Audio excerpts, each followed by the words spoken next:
बरं, हे आहे आमचं कोकणातलं घर.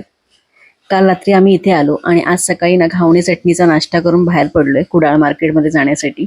कारण घरातला ना एक फॅन बंद पडला होता, तो विशालनेच काढला आणि रिपेअरिंगला टाकला.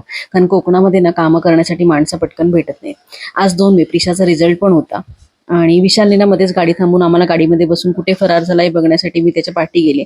तर तो या दुकानामध्ये बसला होता आणि त्याने गोड स्माईल दिली, म्हणजे हा या दुकानामधनं नक्कीच काहीतरी घेणार हे मला कळलं. आणि त्याने काय घेतलं ना हे तुम्हाला नंतर दाखवेनच. नंतर ना मला एक रिचार्जेबल फॅन हवा होता, तो बघण्यासाठी आम्ही गेलो. पण ऑफलाईन ना इथे मला खूपच महाग वाटला म्हणून मी तो काही घेतला नाही. आणि तिथेच ना आम्हाला प्रिशाचा रिझल्ट पण समजला, तिला 87% मार्क्स मिळाले. मग काय आम्ही सगळे खुश झालो, तीही टेन्शन फ्री झाली. आणि येताना म्हटलं फॅन सोबत घेऊन जाऊ घरी, पण बघितलं तर फॅन काय झालेला नव्हता. मग आम्ही तिथेच बसून ना मस्त टाइमपास केला. बाबा पण मागे फेऱ्या मारतायत, तुम्ही बघू शकता. आणि तिथे मस्त बसायला छान वाटतं. आणि तुम्हाला आपले ब्लॉग कसे वाटतात हे मला नक्की सांगा कमेंट करून, आणि प्लीज सबस्क्राईब करा. थँक्यू.